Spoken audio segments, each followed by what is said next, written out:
But if you get hurt, we'll get you back to McMurdo as quickly as we can, but as quickly as we can could be 2 hours or it could be a week. And then when you get to McMurdo, there's only so much that the medical team can do there for you because we're still this outpost, like on the moon. And then if there's a plane coming in, great, but you may be there for another week.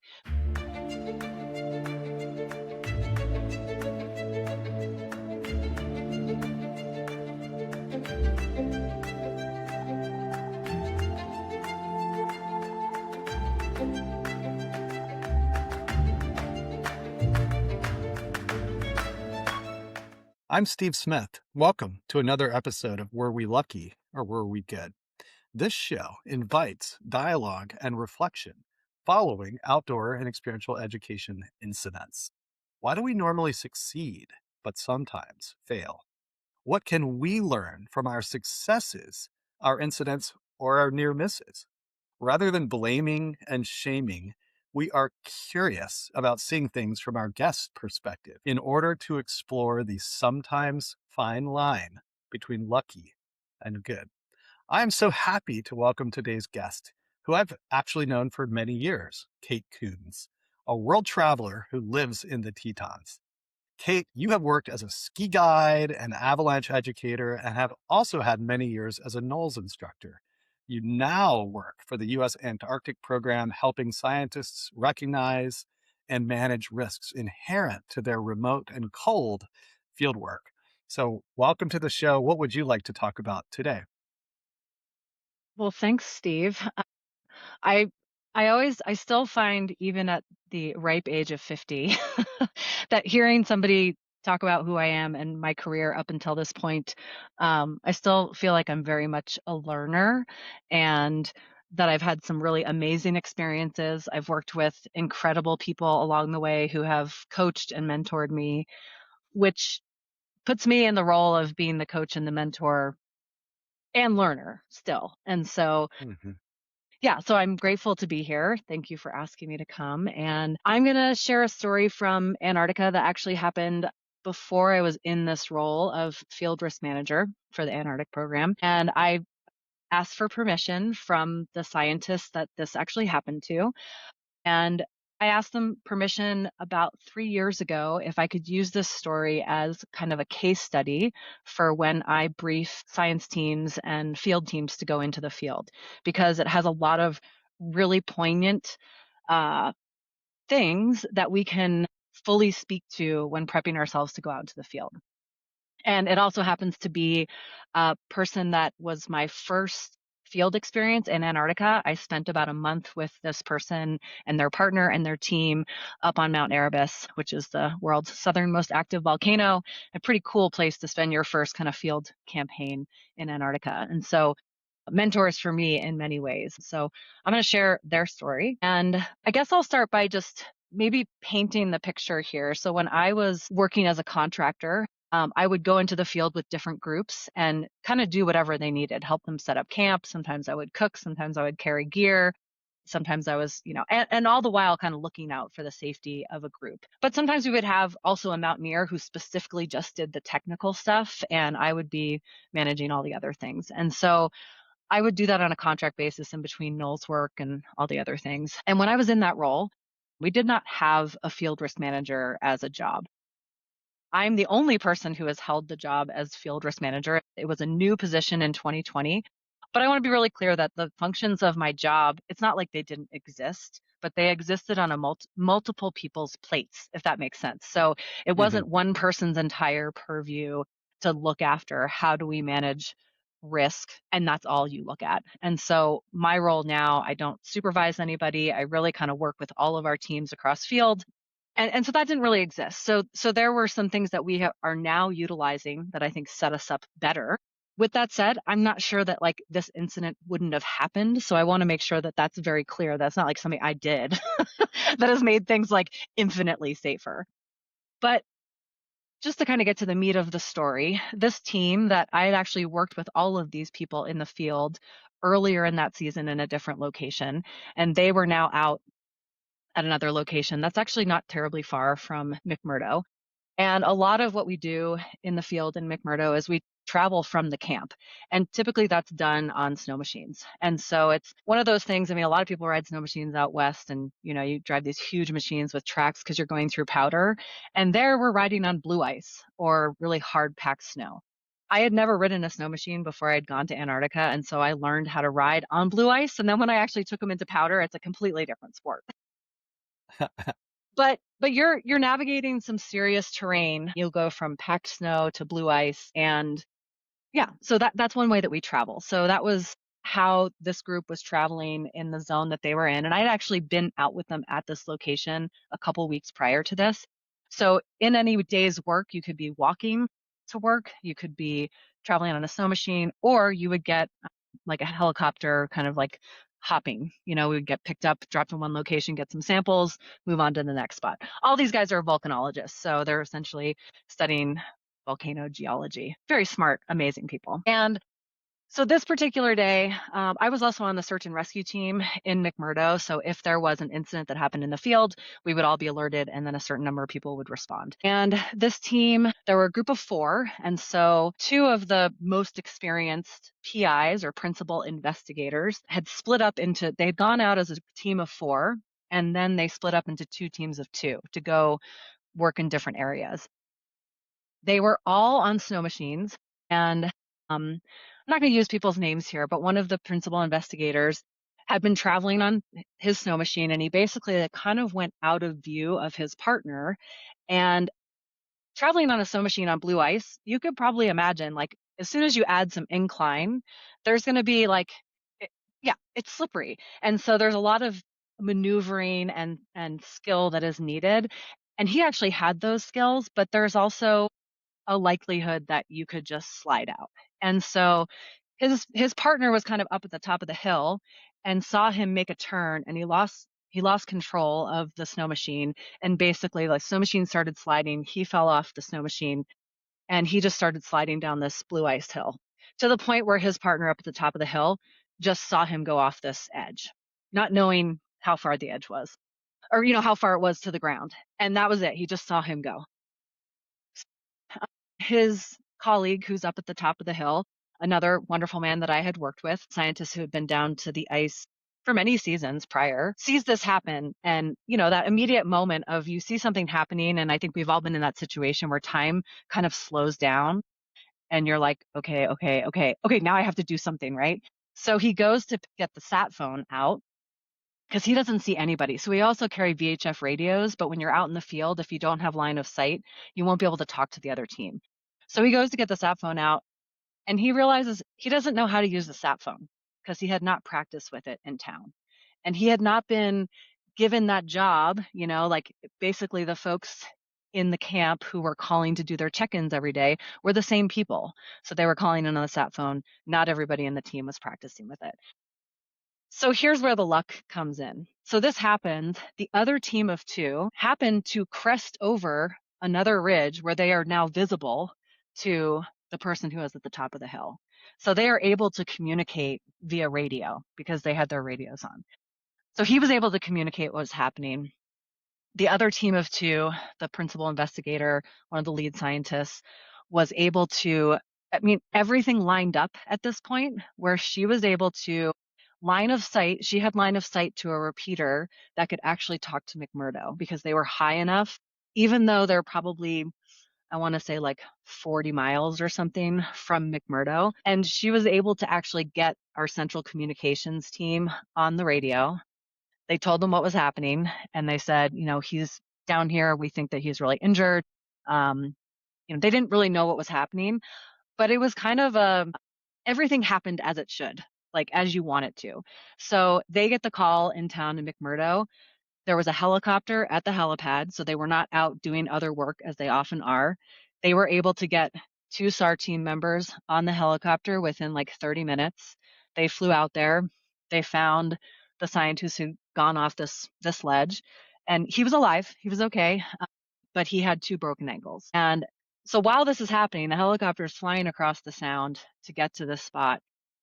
What also was really lucky is there was a C-17 military jet sitting on the runway about to take off to go to Christchurch. And depending on the cadence of the season and whatnot, we can have anywhere from 1 to 3 C-17s in a week or zero because we could have bad weather and we get 10 days where we don't see a plane. And so they were told to hold. Hey, we've got this situation. We're going out to pull this person out of the field. We likely think that they're going to need to go to Christchurch right away. So they get out there. They realize, okay, he's stable, but he definitely has, broken ankles and he needs to get out. So the helicopter picks him up. They package him up. They bring him right to the runway. They put him right on the C-17, and he is in Christchurch at a hospital that can literally do everything. And I want to say it was like 8 or 9 hours from the time that the incident happened.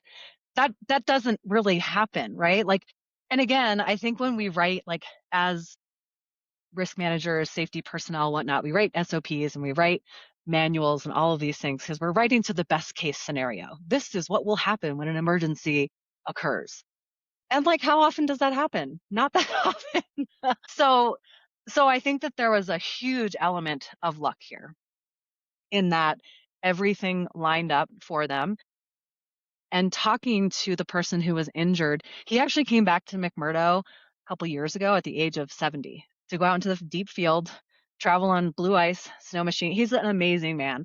I have so much respect for him.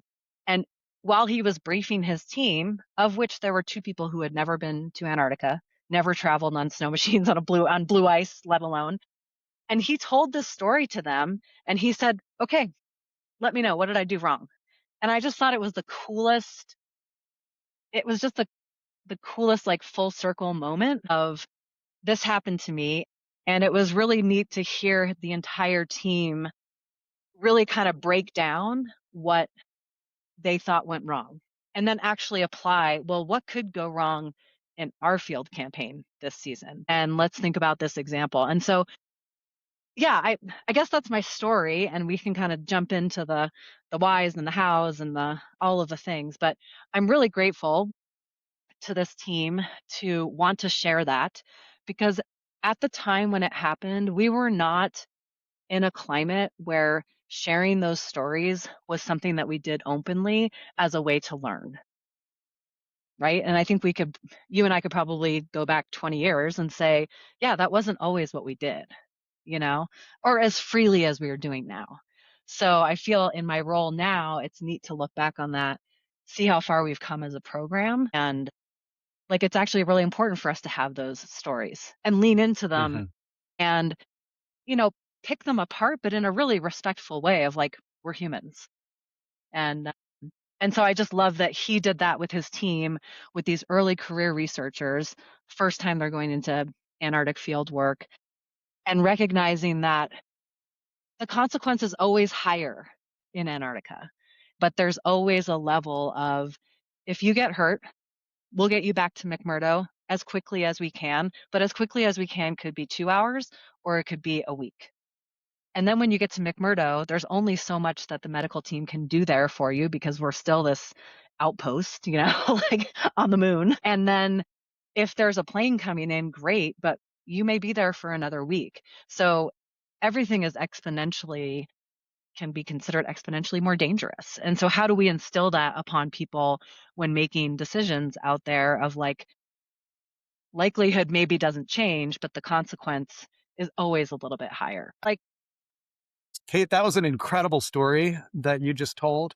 And it is useful to go back and take a look at some of the things that didn't go well. But let's actually start with the things that did go really well. And that could be a useful, yeah, starting place for us. So you mentioned that there was a lot of stars that kind of aligned in some ways to have a better outcome than it might have otherwise been. So what were some of the things that you would say in the incident that went well, and maybe some things that had even been put in place before the event occurred that allowed you to have the response that you all were able to have in this case? yeah, I think that's a great question. The US Antarctic program, like our presence in McMurdo is large. And I think there's a correlation to the amount of energy and resources that are put towards emergency response because there's no good reason why we shouldn't do that, right? So I was actually just on a call previous to this talking about survival caches. So if everything goes completely sideways in a field camp, we need to have these gigantic caches of things because maybe we can't get to you for 10 days, right? So we are creating this safety net that is larger than anything I have like dealt with elsewhere because we're just that much further, right? If we go back to the consequence just being higher. So I think that having a central communications team of folks who are, staffed 24/7 on every form of communication available. So that is VHF, that's HF, that's sat phones. Nowadays we're monitoring, inReaches and we have Starlink. And so we have accepted forms of communications that are always being monitored. There are multiple people that are monitoring those channels. And then we have a really strong like emergency response crew. And so as soon as a call comes in that there is an incident or whatnot, there are a team of folks that immediately get paged to show up at the emergency operating center, so the EOC. And they're really well trained. And a lot of those folks, there's a core group of people and they come back year after year. And so they have a really good understanding of all the pieces and parts because it's a huge program and there are so many layers to, like who operates the helicopters and who trains the SAR team and whatnot. And so I think there's just a really good foundation that for years has existed to respond to these emergencies. And so, and we were also the person who ended up, having the radio and was able to get the repeater and to call in. She, I mean, an amazing, like, has 30 plus years of field work in Antarctica and just has done it all. And I have a huge amount of respect for just like what she has done in the field. And she just knows how to be prepared, And so I think in her mind, she was like, wait, you didn't practice with the sat phone? But she also was the one who always made the phone call, And so anyway, she was like a very good leader in some respects, many respects, and was always kind of prepared. So I think that those things went really well. The response, again, like we couldn't have planned for the C-17 to be on the runway. We could have necessarily planned for like we don't leave a helicopter just sitting at the helipad for an emergency, but we always know where they are. So we could have diverted one. So we keep them in the area if we need to divert them. And so I think just to really answer your question, it's the deep safety net that exists. We were able to implement it in a fairly seamless way in that moment. So that's where I think we were good. That's really good. Yeah. So in safety science, we talk about the concept of graceful extensibility, which is a concept from Dr. David Woods. And he's describing basically the ability for an organization to absorb unexpected challenges or delays or impacts that they weren't planning for because they have designed into the system itself what he calls graceful extensibility, the ability to extend beyond your original timeline or your itinerary or your situation. And you're mentioning things like communications, extra food caches, emergency response teams. It's graceful extensibility, like beautifully operationalized, in Yeah. my view. So just to kind of name a concept to put to that, because, not every organization listening to this show is operating in that extreme environment that you are, but they all might benefit from a little graceful extensibility in their design and planning. One thing I try and, I share with people, like when you're in McMurdo or, closer to McMurdo, we can absorb those things through this graceful extensibility. But I think of the difference between an emergency and a crisis. And so an emergency is something that normal operations can continue to move on and happen, and you can manage something. And a crisis is when all hands are on deck to like every resource is pointed towards this incident.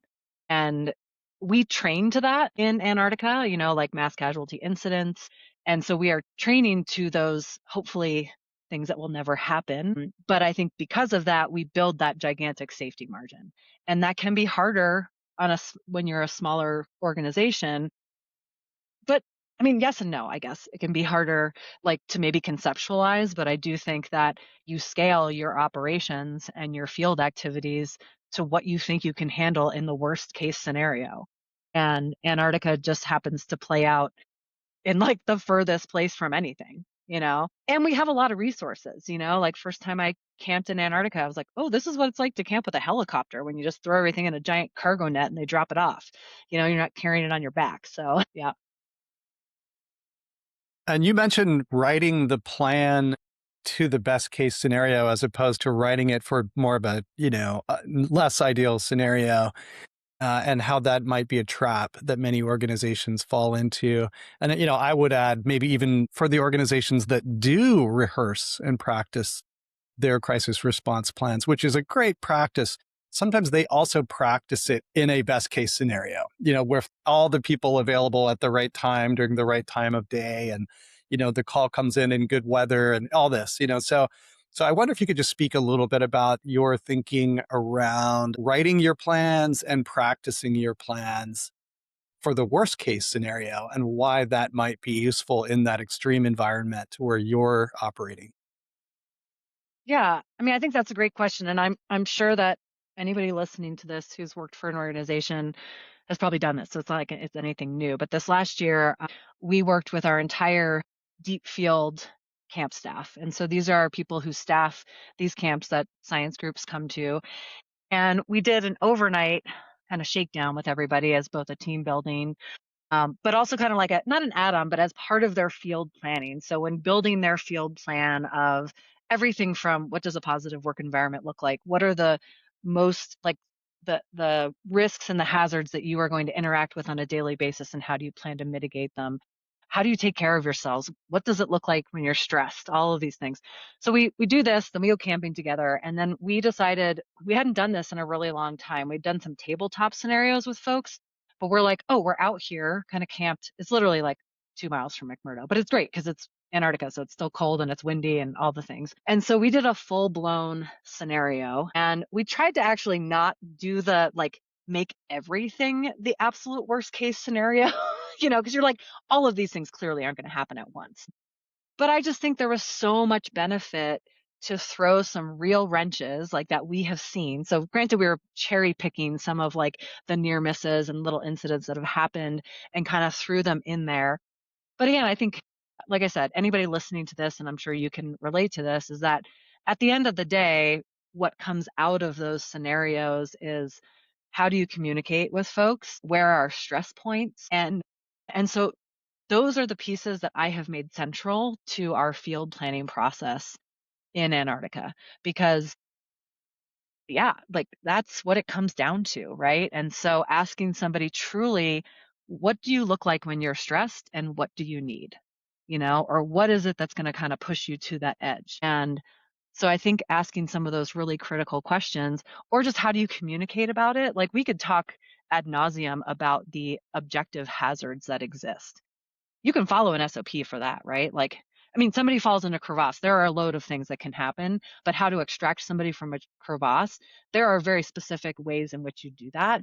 It's really hard to write an SOP about talking about stress or communicating. Like, how do you be a clear and concise communicator?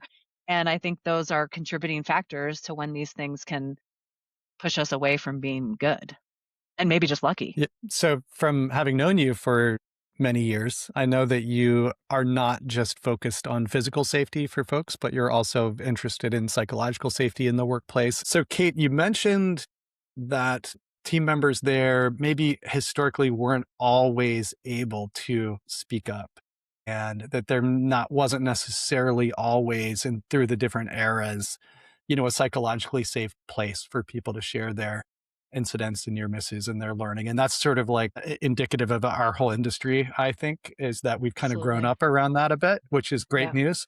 Yeah. But it doesn't create itself, right? There's things that we need to do as an organization that make that possible. So I'm wondering if you have any reflections on some specific strategies that have been helpful for you, or ones that you would kind of highlight for people to make that psychologically safe workspace.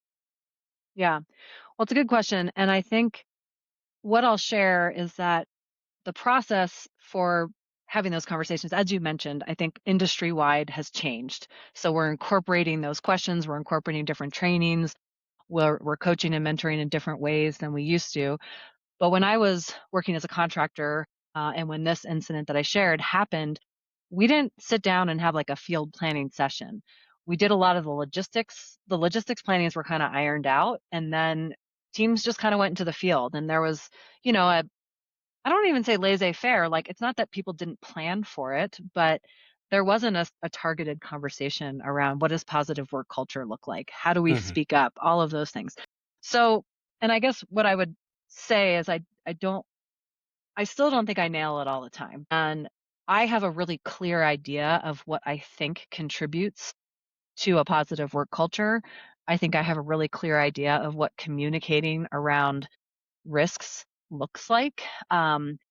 But that's how I communicate. And I think that through the years, I can meld and mold to the people that are around me, but don't have that much time with people. So Mm. I try and build a relationship with people before they show up on the ice by doing Zoom meetings. Like, I will host a first timers to Antarctica webinar and let people ask any question and make sure that they know that there is not a single dumb question, because there's just lots of dumb things in Antarctica, like things you would never think about that like no normal person would know. And then once people are in McMurdo, I have a couple hours to sit down and have a focused conversation with people. So if I go back to kind of what I said at the beginning of this, where I feel like I'm very much still in the learner role, but I also see myself as a coach and mentor. I feel like my job, for me personally, Kate Koons, is me being a coach and mentor is me being vulnerable and Mm. sharing times when I maybe made a wrong decision or I did something and somebody was uncomfortable as a result because I thought it was a great idea. And so I try and lead with a lot of those stories. Sometimes that works really well. Sometimes people still don't necessarily want to open up to me. But what I have found is the more that I've been talking about this, I put a whole section into our field manual about stress management, communication, and self awareness and self care, to empower people to not just let things happen to them. That risk management starts with you. It's not something external. Like, there are some external things in play, right? Like the giant safety net, we do that. But to truly be safe in the field, you have to know yourself and ask for what you need, because none of us are mind readers. And Hmm. so I really try and plant that seed early on. And sometimes what this results in is and so it's become a little bit of a joke between me and my manager. And she's like, "You're kind of like the therapist." And I'm like, "Well, I'll wear that badge proudly." Because I think that we've all been there where you want to know who your person is, that if Mm. stuff's going sideways, who do I go to? Like, did I make a connection with them on a human level? And we all know that that's important. And we're probably going to gravitate towards the people that you either get that vibe from because they just show up in a way that's like welcoming, or maybe like your vibe is like that person knows exactly what's going on. They're super organized and very directive, and that's the person I'm going to connect with. So for me, it's a lot of times is to encourage people to find their person, and maybe that's somebody at home who's going to help you be able to talk to your team. And so really trying to just create that space for people to understand that if things feel hard, that's kind of normal, but that doesn't mean that you shouldn't talk about it. And then just it's been really cool to work with experienced principal investigators who've been going down Antarctica for a long time, who feel really invested in creating a work culture that is something that people want to come back to. The world of polar research is shrinking rapidly, and that you could use Mm. that analogy in many different ways, whether that's from the political climate or the fact that polar regions are literally melting. But it is very hard to get money and it's very hard to get there. So fewer young people are moving into the polar research world.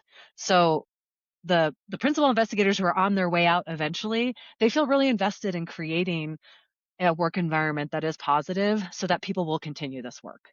So I feel invested in that too, and I think at the end of the day, I'm invested in people going to these far out wild places, getting this work done, which is super important, but also like having a life-changing experience. I mean, I think anybody who's going to be listening to this podcast, like we were talking about earlier, like going and being out in nature and being in the mountains, whatever it is hugely transformative and important to our lives. And going to Antarctica is like next level in some ways. Vastness, all of it, the extreme nature of it. And then that excitement of like the consequences a little bit higher. So I have to be that much more, deliberate in the choices I make and how I communicate and how I treat the people that I'm there with, because they're the people that you're leaning on. There's a big safety net that exists, but you still may be 400 miles away from it. So I could talk a lot about this because I spend a lot of time thinking about this piece. And because years and years ago, we didn't have this field planning process. Mm, And so, again, I'm not saying that like this incident that I shared was because of that at all, but it's interesting if I think about like my time at Knowles. You show up, you go out and here there's like two competing priorities. It's like get the science done, get people home at the end of the day. mhm, And any mhm, scientist you talk to is going to say, of course, I want to keep my team safe. And we try and walk this line of yes, and you want to get this science done. And we need to be very aware of the fact that you have a short period of time. This may be the only year that you get funding for this. And that's a huge amount of pressure. So not only do you have time pressure because you have a short period of time and, like you might be delayed and your time in Antarctica is short, and then this is your chance to get the information and get the data for your life's work research.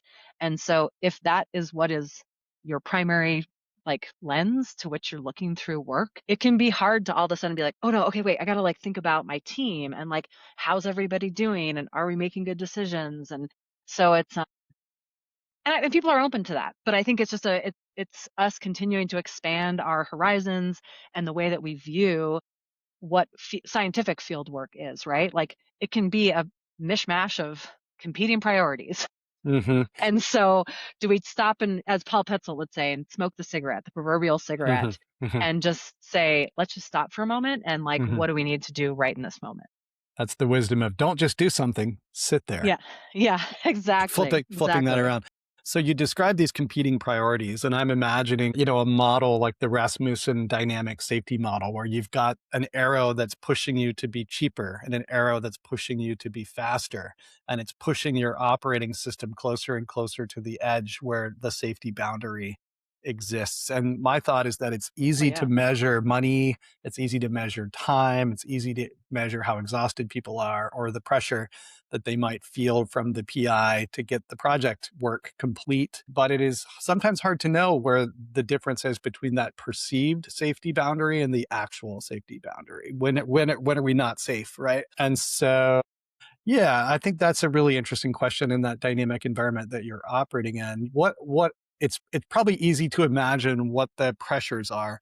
What are some things that you have in place that kind of can push back against those pressures to create more margin for safety or to try to help people not get too close, to going over the edge like the fellow did in your story? yeah. Well, I will say what my friend who did, take a ride over the blue ice edge, he really just said complacency for him. He was like, I was just being complacent. I've been riding a snow machine for a really long time and I just got way too comfortable. And so for him, that was his big lesson. But I think a big piece of kind of what you said about perceived and actual risk is something I also try and really get people to wrap their brains around, because sometimes it's a grad student who has limited camping experience. So the first time they're going to go camping is in Antarctica, which is crazy, right? And so I think sometimes just making a list of, have everybody share like what do you see as being the biggest risk out here? And we just literally whiteboard a list of things. And getting people, I've had somebody tell me they didn't pay attention to an entire meeting where we were talking about field planning. They came to me afterwards and they were like, "Hey, I didn't pay attention to anything that was happening." And I'm like, "Oh, okay, great. Tell me more." I'm like waiting to get some big piece of feedback of like how I delivered it. And she said to me, "I don't know what I'm going to like, how am I going to pee? And what am I going to do when I have my period?" And I was like, right, basic human needs. And so, God, you take it down to that level, like, are we are we in tune with those basic human needs? So for her, all she was thinking about, I'm gonna get my period. I'm gonna be wearing these like puffy overalls and all of these layers, and how am I gonna manage this? And then you expect me to do all these other things? That sounds impossible. So everything in their mind is a perceived risk. Is it actual risk? Maybe not. And so I don't know that I have like a silver bullet answer to you, but I think whiteboarding this with people and allowing people to see where they are on the spectrum. And I think it's important for a number of reasons, but it's really important for the super experienced folks who are like 15th season in Antarctica. I'm a solid camper. I know how to deal with cold injuries. They then understand what somebody new is like managing. The person who's brand new can also see what that 15-year veteran grantee or, Antarctic camper is thinking about. And then we can kind of put ourselves in their shoes a little bit. And I think so much of that in the field of, outdoor wilderness education is a lot of that of like, let me see this through your lens and then let me help you learn from there. I don't, it all boils down to communication, right? Like being like this woman was not comfortable saying in that meeting, what do I do when I get my period? So I just bring it up now. Like, hey, 50% of the people here have vaginas and probably menstruate. So let's talk about what that looks like. And that is something very real that people will be managing. And just make it, I mean, somebody might think it's weird, but I don't really care because it is just literally a fact of being a human being. And it is something that is very real. Anybody listening who menstruates, it is something that you deal with. And it's an added layer when I think about clothing that we wear. That's part of something in my job, kind of our extreme cold weather gear and looking for clothing that is easier for women to go to the bathroom when it's really, really cold. And right now it doesn't exist, like drop seat, insulated Carhartts or things like camping in Antarctica there's levels of discomfort. Absolutely. Like I camped last year for 7 days. I was out in the field. I was so tired when I got home. I mean, there were days I crawled to the bathroom because it was so windy. I'm like, there's nothing comfortable about this on my 50-year-old knees? So so it's just like let's recognize that these things exist, lean into the places that are going to be your biggest learning edge and make it real normal to ask for help. And so is that part of your AM meeting? Who's going to need help today or what's the discomfort of the day or whatever it is. And so that's been a thing. The AM and PM meeting I kind of drug over from the avalanche and ski guiding world, of like having a really heavy importance to create a habit around talking about these things. And as we know, like the more you talk about it, the easier it becomes. So, Well, you anticipated one of my follow-up questions, and you okay. started to go there, which is on a previous episode of this show, we had Dan Wienheisen, who is an avalanche forecaster who got caught in an avalanche. And he's doing what you did, which is vulnerably making a safe space for others to learn by sharing his story. And that led us to talk about some of the things that the avalanche community have really focused on and have done well, but that haven't necessarily translated over to outdoor education or to other parts of our outdoor industry. And my question is, what are some things, from other parts of your many areas of expertise that you have kind of dragged over into the Antarctic space that have been useful? We're going to pause the episode right there, and please come back for the next episode to hear Kate's answer to that question.